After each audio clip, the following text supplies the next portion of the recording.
Well, welcome back to a new episode of the Win More, Live Better podcast. And we're again kicking off here with season two of the show as we step into a new year. And today's guest is somebody that has been on my calendar now for weeks. And it was one that, again, I have had starred because his story, I think, so well aligns with really the mission of the show. A lot of the themes and discussion points that have been emerging through my conversations with other coaches and thought leaders in sport and high performance. So, beyond anything, I was just super thrilled to have and welcome Coach Matt Doherty to the show today. So, Matt, thank you again for taking some time to be part of it. Thank you, Zach.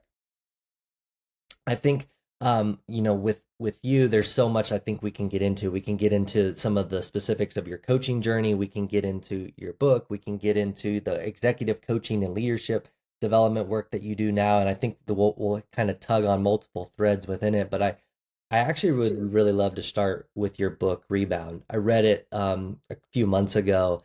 And again, from the moment I started reading it, within like the first chapter, I was like, oh, I got to get this guy on the show because I think this story is so powerful.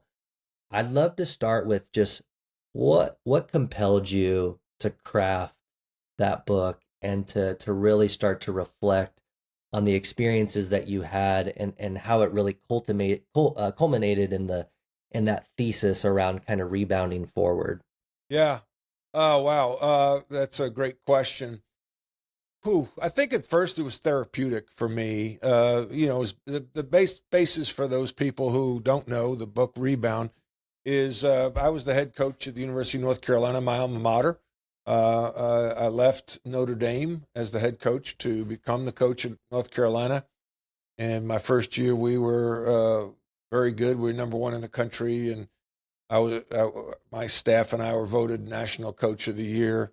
And then 2 years later, I was forced to resign in a very public way with my leadership being questioned. And it was kind of tough for me to get back into coaching. And I had to resurface at FAU, which at the time was not one of the top jobs in the country. And then went to SMU after that. So why did I write it? I wrote it because I think it was therapeutic for me.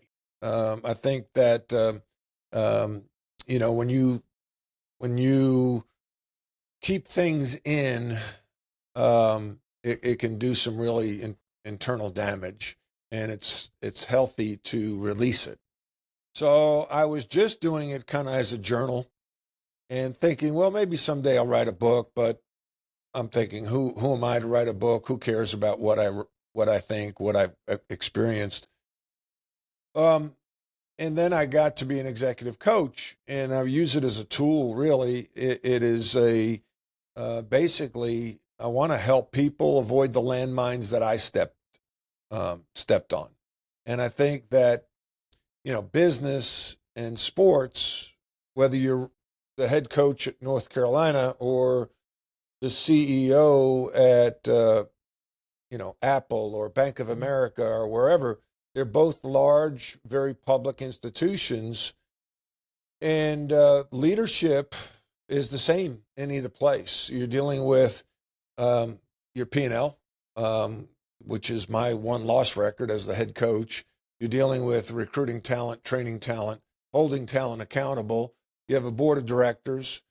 You have direct reports. You have coaches that are coaching coaches that are coaching coaches that are coaching players. And, you also have the politics of an institution, whether it be a university or a corporation. There's politics. And being able to navigate that without, again, getting blown up, I wanted to kind of help people. And then also the resiliency of bouncing back, rebounding. In sports, we do it all the time. In business, maybe not as much, but it's not as public. It's probably as much, but it's just not as public as it is with the Arizona Diamondbacks or the North Carolina Tar Heels. So I think really sharing that it's okay to fail, and it's all about the rebound. And how do you rebound from setbacks? How do you rebound from failure? And, in sports, we do it all the time. We watch the film and we get better. And that's what the message I try to deliver in the book, Rebound, and what I try to deliver to my clients, my executive coaching clients, which you will make mistakes. You will fail. All right, watch the film and get better. And that's the neat thing about sports. We watch the film and we get better. We deal with losses all the time. And the key is to learn from them. As some people say, fail forward. When you fall down and you get back up, pick something up with the new tool with that recovery. What did you learn from it? Always doing a SWOT analysis. It's a debrief like the military does. What did we learn from this? And what did we learn from a win? Because sometimes Jeff Van Gundy, I love collecting quotes. Jeff Van Gundy, who's now at the Clippers as an assistant coach, said on TV one time, do not accept in victory what you would not accept in defeat. And I think it's human nature to get comfortable and relaxed. And you're winning. What does winning look like? Making money, meeting goals, projections, getting on a winning streak. But you're not improving. That's going to catch up to you. And so long story to say why I wrote the book. I appreciate the duality of what you just described, where again, I think we're always very quick to put the microscope on our losses and our failures and learn from those, right? There's a lot of quotes out there about like, you either win or you learn. And I think sometimes that's a very incomplete quote. It's really like win or lose, you learn, right? From both of them, which is, I think, very aligned with what you're describing. The other thing, it was very evident as I was reading your book, the amount of like vulnerability that was poured into it, and like the kind of the rawness of a lot of those emotions that you described that you were feeling, especially in the aftermath of all that. And you mentioned earlier some of the landmines, and now you kind of touched on some of the context that goes into making this job difficult, especially when it's under the public eye. What were some of those maybe landmines, either for you and or like even those that now that you serve and you support as a coach? What are some of those big landmines that you think get in the way of people, ultimately having sustainable success? Yeah. I think you can offend people that either you're not aware you're offending. There are people who are not officially on the org chart that are power brokers. And you've got to be careful of the politics in certain places, especially big corporations. If you're a startup, it's smaller. You don't really have,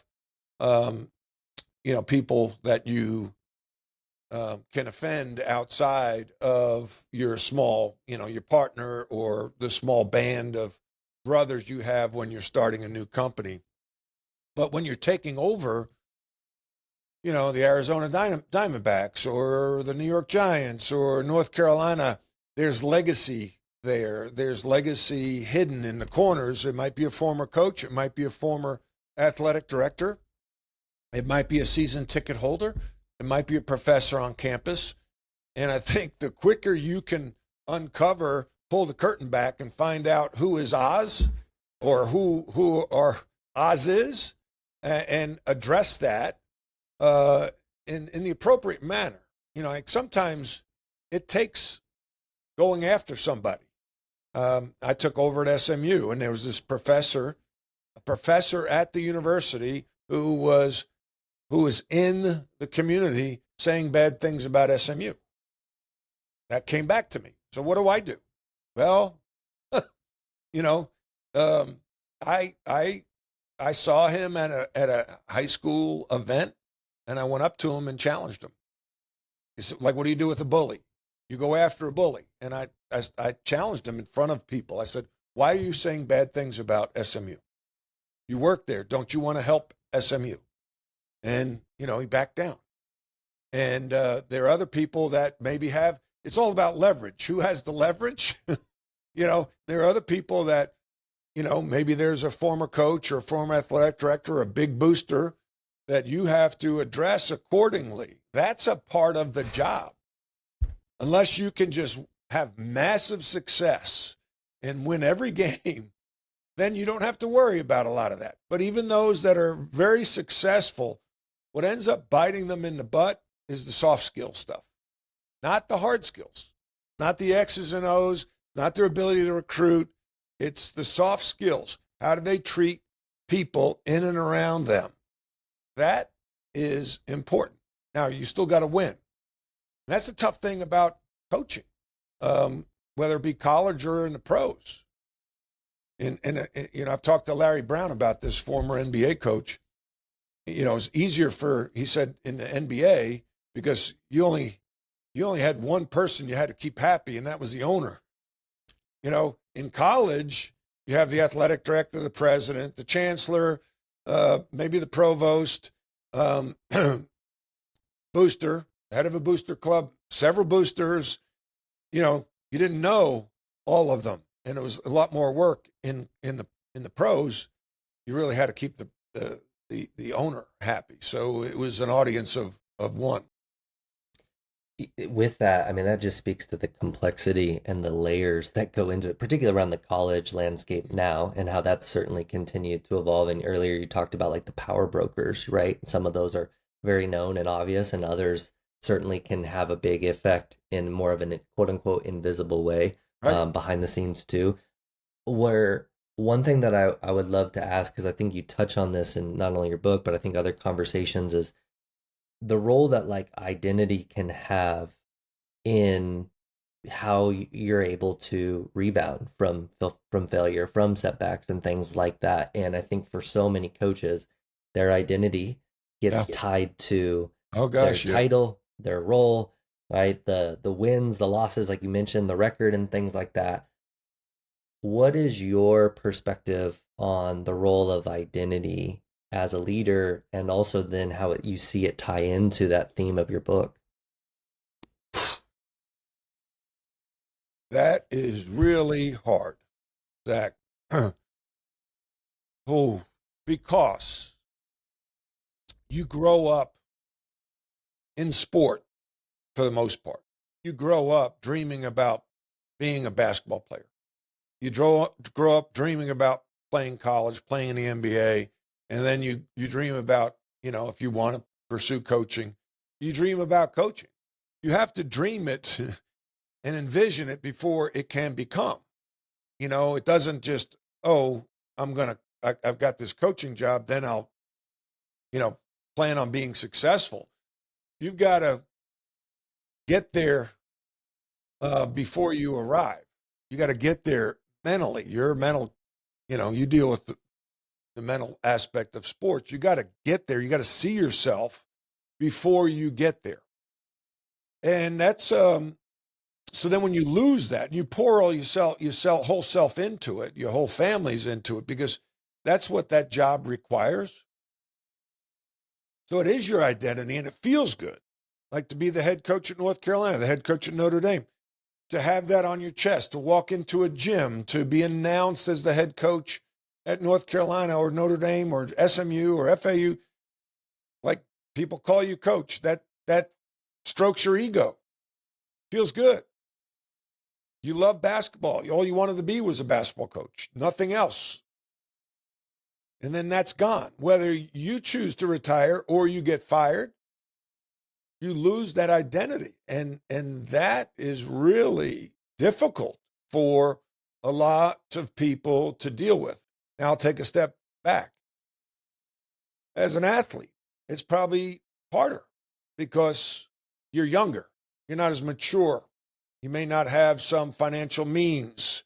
You may, you still have 2/3 at least of your life to live. And so I remember getting cut by the NBA when I was 22. 22. Cleveland Cavaliers.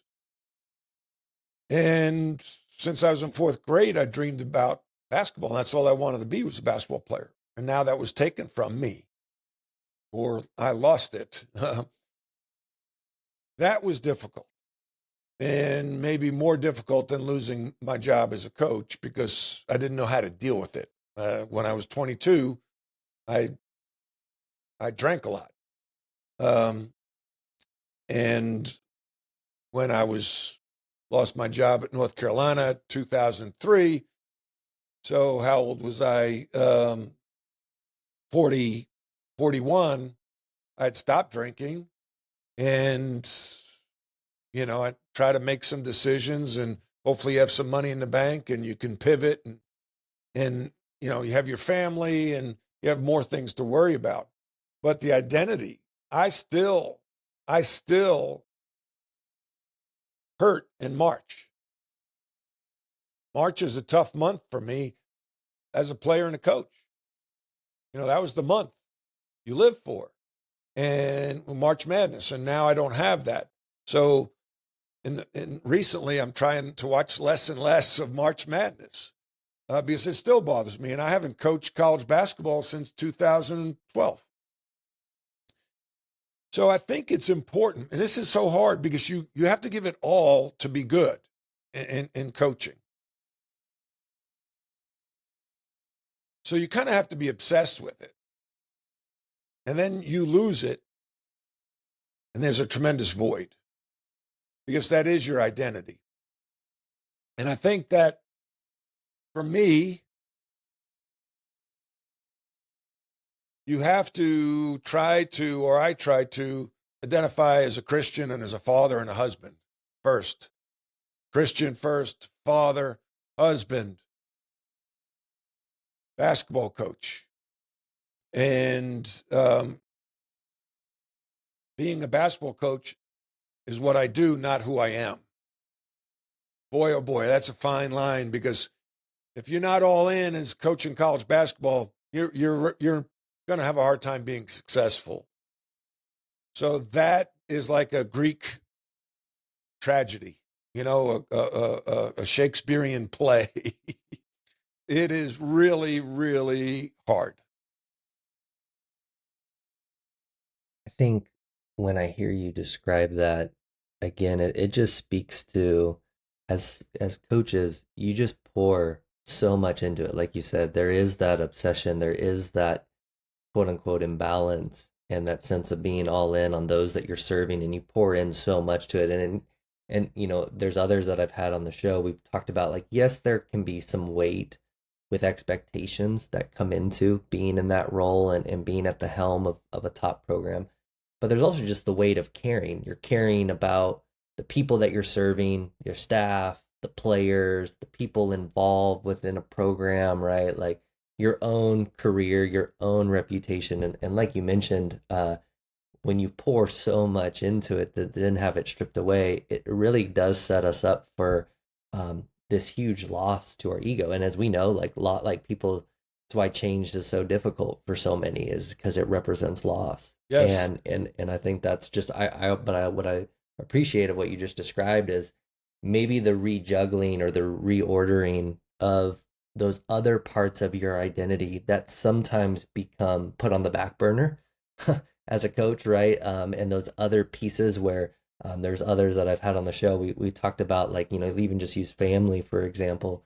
So many coaches where they're given the best of their energy, their focus, and their time to their players, to their team, and then they're given just whatever's left over to their families, and some of it is unfortunate. I don't know. I'd be, what coach doesn't do that? Yeah. There's one that comes to mind, Tony Bennett at UVA. I know he's a Christian, and I think he put coaching basketball in perspective in the public better than anybody that I've heard. And I think that's probably one of the reasons he walked away from it. Boy, oh boy. I mean, he and Jay Wright, both at, very young ages, a massive, immense success, and they were able to step away. That is really, really difficult and admirable. Mm-hmm. I think there's a little bit of irony for me at least, when you described Tony Bennett, there was in his press conference when he announced his retirement, there was, I think, a number of good sound bites, but there was one in particular where he talked about, in essence, how he had rented the role for long enough and that he enjoyed it, but it was time to hand it to the next person. And I just remember hearing that and I'm like, oh, that's such a it's not the mindset or perspective that I think a lot of us have with our roles and our titles, that we're merely No, renting them for the next person. But there is an element of how that can create some freedom, some distance by not fully attaching yourself to it and knowing that's that right. it's not yours to own. And so I appreciate you touching on that. Where I'm interested to go to with this is kind of now how that work shows up with how you try to help others through some of this. And I think one of the things in the book that I really appreciated was you kind of talked about like these six no's. And Yes. and I was really hoping that maybe you could kind of describe those in your own words, and Yeah. and just kind of how you see those play out with those that you now serve in teams. Yeah. No, that's ironically, it's an assessment that I'm creating. The six no's, KNOWS, and if you allow me to, this is the book we're referencing, Rebound from Pain to Passion: Leadership Lessons Learned. And in that book, I talk about the six no's of leadership, KNOWS. And I think every leader should be aware of these six no's. And as most coaches do, we create acronyms so players can remember. Ideally, acronyms should be short, 3 to 4, maybe 5 letters, but I had to go to 6. And I made up a story. Your stories stick, and coaches are good at telling stories. That there was this player from Eastern Europe that I was trying to recruit, a 7-footer with grades, and his name was Stevit, Stevit. All right, the S stands for self. All good leaders know themselves. What do I mean by that? What are your triggers? What are you good at? What are you bad at? What's the best time of day for you to work? Is it morning? Are you a morning person, an evening person? Um, you know, all those types of things. How about this? I'm a junkie for assessments, DISC assessments, Myers-Briggs, Culture Index. What are you? And Ian, and I talk about this in the book. I took the Myers-Briggs assessment for an executive coach. In first meeting with her, she said, "You're an ENTJ," and I laugh at myself. I'm saying, boy, oh boy, I've been called a lot of 4-letter words, but never an ENTJ. And it basically stands, for extrovert, intuitive, trusting, judgmental. And only 2% of the population are ENTJs.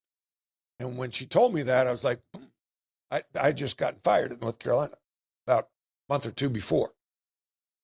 So I was very depressed, and my shoulders were slumped, my head was down. And when she said that only 2% of the population are ENTJs, I kind of sat up, threw my shoulders back, head to the side, kind of nodded my head, thinking, 2%, I'm elite.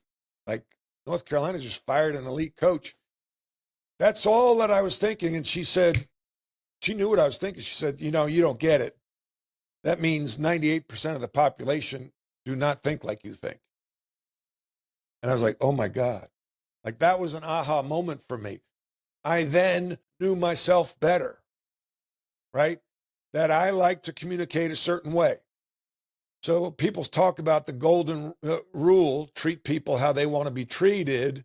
I talk about the platinum rule. No. Treat people how they want to be treated, not how you want to be treated, because the way I want to be treated is when you come into my office, give me 2 sentences, 3 bullet points, and get out. Like, don't waste my time. All right. I want it in and out, go. Where most people want some small talk.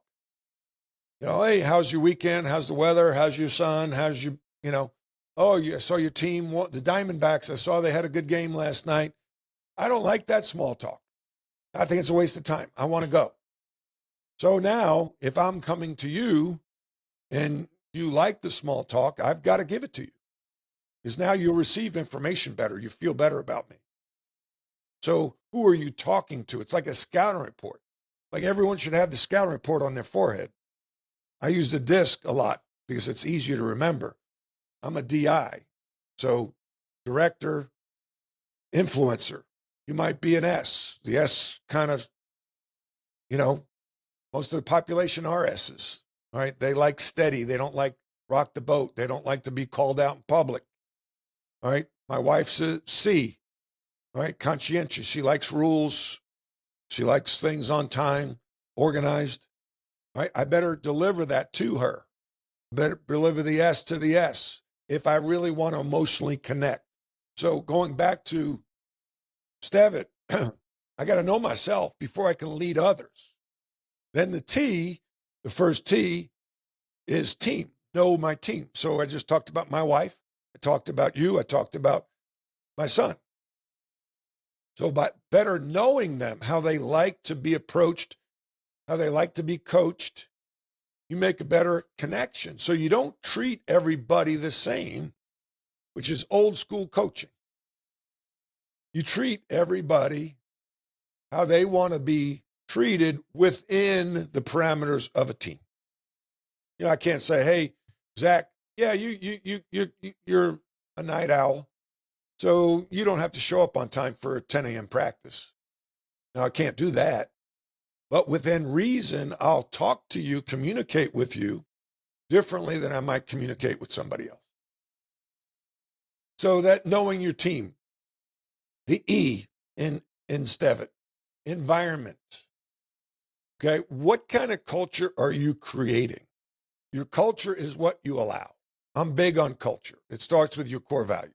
For me, it's RTCP, respect, trust, commitment, positivity.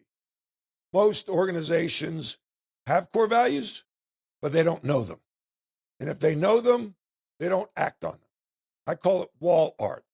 You go into a building, maybe it's a athletic program, maybe it's a company, and they've got their core values, looks pretty, it's on the wall, but they don't activate it. Most people don't know what the core values are. Most of them are too long. If they're more than 4, they're not going to remember them. And so what are the behaviors rooted in those core values that drive winning? So like at North Carolina, it's play hard, play smart, play together. Well, what does play together look like? How do you measure it, right? Just because we're wearing the same uniform doesn't mean we're playing together. So Coach Smith, Dean Smith, defined it in practice. He'd have emphasis of the day, offensive emphasis. Hit the first open man you see. He defined playing together. So if you're open, I throw you the ball. If I don't throw you the ball, he blows the whistle, addresses my bad behavior, and puts my team, including you, on the baseline to run a sprint. And so the vision, this sounds simple, but we don't communicate it enough. And I addressed it today. I do a video once a week. I think CEOs are powered with 3 things, not just 3, but these 3 main things you can't delegate: cast the vision, drive the culture, and engage in large business transactions. Casting the vision. Where are we going? Like at North Carolina, we knew our goal every year is to win a national championship. Okay, we didn't have to talk about it, but we knew it. I mean, by committing there, that's what you're committing to. So, we had that vision. He would talk about it. Listen, we got to prepare for March, not just about winning this next game. Are we developing the habits that's going to help us cut down the nets in March, or now it's April? So that's the vision. Then the industry, know your industry. What's the latest trends in your industry? Is it wearables? Is it sneakers? Is it less pick and roll? Is it 5 out? I'm talking basketball. You know, in business, how are you implementing AI? Like, you better know how to implement AI in your business. How are you operating the latest CRM? You know, is it HubSpot? Is it, you know, what are you using? What tools are out there to make your company more profitable? And then lastly, and maybe the most important, is the truth. Stev it, the last T. You got to mine for the truth, because if you don't manage the truth will manage you right out the door. And I was bad at this because I was always in a rush, right? So I might say, Brandon, everything good? And you'll say, yeah, everything's good. And I walk out the door and you talk to a teammate, and man, he has no clue. You know, I'm not happy. I'm thinking about leaving. How do I get to know that that's what you're really thinking? Either get you comfortable to tell me, or find out from people without them breaking a confidence that I can learn that you're really not happy. So either I can try to address your unhappiness here, or say, you know what, let me help you find another place where you might be happier because it's closer to home, or they're giving you more NIL money, or you have a better chance to start, whatever it might be.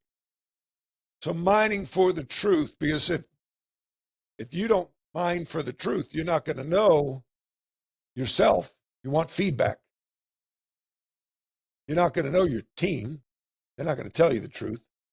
You're not going to know what the culture is in the organization, because people try to hide bad behavior from you. You don't know the truth. You know, you could cast your vision. Are they buying your vision? All right. And then the industry, I mean, that is not, you know, you better go find what's the latest and greatest. That's the truth. If you avoid that truth, you're not going to be successful. So that underlying mining for the truth, you know, people say, I want feedback until they get it. There's so much depth in that, and I think there's so many layers that we could obviously kind of go within each of those. But one of the things that I think maybe dovetails off of it that I've heard you talk a little bit about as well is there's this like triangle for organizations. Yeah. And I was hoping maybe like how you see that triangle, because I think it very much does tie into what you just described too with the 6 no's as well. So I was Yeah, hoping you no, could maybe this is talk good. about that. Thank you. Thank you for reading the book. Yeah. Okay. So, like, we're a coach. We love a whiteboard. Used to be a chalkboard when I was playing. But we see a whiteboard, we start jonesing to write something down. And we like diagrams. So I like to break things down to a common denominator, like the 6 no's of leadership. Like, what does every organization have? Well, I call it the organizational triangle. Okay. So every organization is made up of talent, systems, and culture. Okay. I call it the organizational triangle. Talent, systems, and culture. And I say this: culture is king. Okay. Culture is king. So I challenge you, you know, to prove that otherwise. There's organizations with more than those 3 things, but everyone has those 3 things. And the better systems you have, the better culture you have, the better talent your talent will perform, the better talent you'll attract, and the better talent you'll retain if you have really good systems and really good culture. However, you can have great systems and great talent, but if you have a poor culture, you won't perform at a high level. We have seen teams, I have seen teams and organizations with average systems, average talent, great culture, and be successful. I always refer back to before you were born, probably 1983 national champion NC State Wolfpack with Jim Valvano.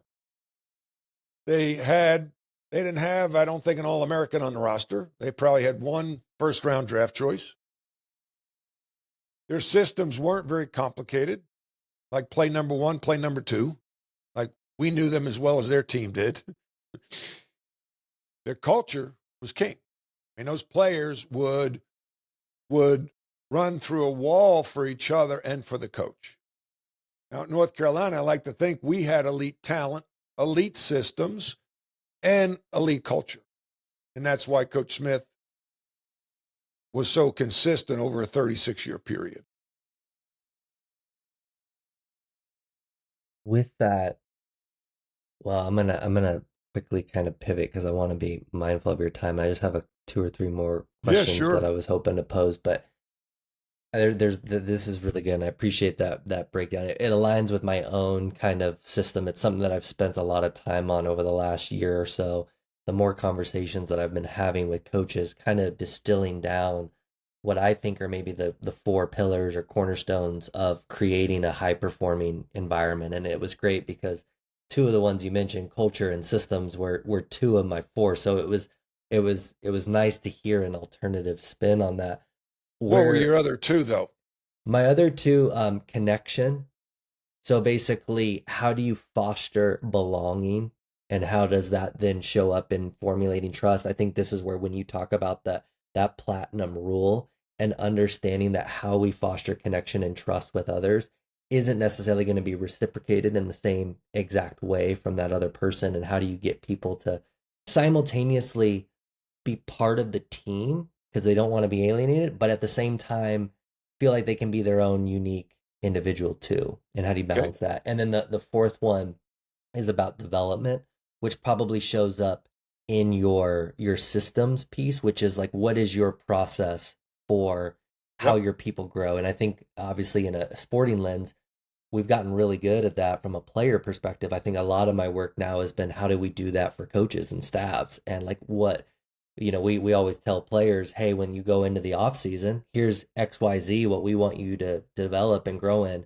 And how often do we turn the mirror around, know ourselves, to your point, and then also work on our own gaps? That's right. I always talked about a couple things. One, connection to me would be under the culture piece for me, and development would be under systems. And that also ties into talent, because you put in workout plans. That's a system that helps the talent, right? That supports the talent. The culture piece is, that's part of the emotional connection. But what did you ask me? Oh, no, I'm sorry. I was getting to it. It was my long-winded reflection of kind of where you shared. One thing I'll just very quickly say is, like, what I've appreciated about your story is you peel back the layers. So my own personal framework for helping leaders and coaches is really down to, if you've ever read like The Inner Game of Tennis. Tim Galway. Classic, right? So that book was given to me I worked with a sports psychologist in 1983. That wasn't really kind of cool in the world of basketball at the time. But there was a professor at UNC who I sought out, and he was working with golfers, and he and I worked closely together. And like, I was thinking too much. I'm a left brain person. I need to get to the right brain. And he gave me some tools to listen to music, listen to, the ocean on the before the game, and also read The Inner Game of Tennis, and focus on the ball, not focus on, my hands or my feet. Like, you do that in practice. In the game, you see the ball and react to the ball. That was a powerful book, and I was blessed to have that opportunity to work with a sports psychologist. So you talked about getting better in the off season. I would say that to my staff all the time. And I'd say that to my players. Like, we're expecting you to get better. We've got to get better too. So it was up to us to go to clinics, create cohorts with other coaches, share ideas. What drills are you running? Study film, study our oppositions. Film, maybe put in a new offense, defense. Learn more about, things like back in early, say around 2004 or 5, we started wearing, the wearables, the heart monitors. At what point is a player getting ready to break down? Let's take him out before that moment and then put him back in. So, we had to get better. Yes. And I think that, it is a team of we, not you. It's us. We need to get better. So coaches, 100%. One thing that I think that perfectly ties into something that has now become very integral to my work and a lot of these conversations has been coaches having their own coaches, their own thought partners, right? Not feeling like they have to do it all alone. I think some of that maybe speaks again to the 6 no's that you talked about. How do they get clarity on the truth, clarity on who they are as leaders and things? And sometimes we maybe need another person to ask us those questions. You kind of mentioned that earlier with the executive coach that you worked with.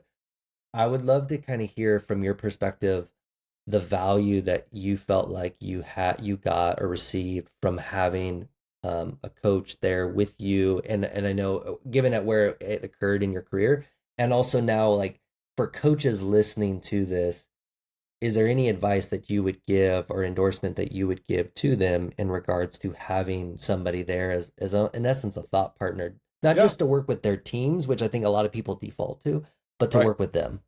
No, that's a great question. So I'm a head coach 1 year at Notre Dame, and I had Dean Smith and Roy Williams as mentors. Dean Smith was retired at the time. Roy Williams was busy. And so the next year, I'm the head coach at North Carolina, and Coach Guthridge recommended I work with a gentleman named Dr. Jerry Bell, who's an executive coach in Chapel Hill. And at that time, I'm thinking executive coach, like, what do I need that for? I don't have time for this. Excuse me. But I committed an hour a month to it. And like clockwork, the day of the meeting, I'd be like, oh gosh, I wish I could, I should cancel this. And he would sit with me in my office for an hour. And there was always a nugget or a tool that I would use that he taught me, and I could use it that afternoon. And there's things I still reference from Jerry Bell today. And he's one of the reasons I became an executive coach, because I love what he did for me. And, things that there was nuggets, and I shared some of that in my book, Rebound. So why do coaches, college, pro, need executive coaches? It's just the same reason why a business owner needs an executive coach. 2 things I find are really key. 1, isolation relief. Where can they go to talk to somebody about their biggest fears? Do they talk to the athletic director? Do they talk to their owner about, oh my gosh, I'm afraid I don't know how to get through to this team. Oh man, I don't believe our best players is going to perform at a high level. What is their biggest fear? Can they share that with somebody around them? Because if you don't, it's like a balloon. If you don't let out some air, it's going to pop. So to be able just to talk and in a safe place gives the isolation relief that everybody needs, because you don't want to bring that stress into the locker room or onto the court, because you can get triggered and all of a sudden you say or do something that you will regret. All right. And then 2, imposter syndrome. Even the best. I played with Michael Jordan in college. He lost confidence his junior year. Preseason player of the year, I was a senior, all the pressure on Michael to perform, and he struggled in 2 preseason tournaments. I made first team all tournament in both of them, and he didn't. You know, he was struggling with confidence. He needed a coach. He had Dean Smith. But when you're the head coach, who's encouraging you? I learned this from a gentleman, Bob Bodine, to have a personal board of directors in our lives. Who's on your personal board of directors? I recommend financial advisor, spiritual advisor, emotional advisor, maybe X and O strategist, a handful of people, not more than 5, that you can go to and be real, be vulnerable with. Vulnerability, a friend of mine said this about 4 years ago. Vulnerability is the new invincibility. By being vulnerable, it gives you a new level of peace, which then makes you a better coach, a better husband, a better father. Everybody needs a coach. That sounds self-serving, but it's true. In my opinion, everybody needs a coach. I think that's a really great way to sum that up. I think I'm mindful of our time. I know we kind of didn't want to keep you any longer, but I think that's actually a really kind of nice bow to put on the conversation. And again, I'll thank you one last time, not only for your time here, but not only through the reflections that you offer, but also again through your book, because again, it was very evident the amount of vulnerability and rawness that was poured into it.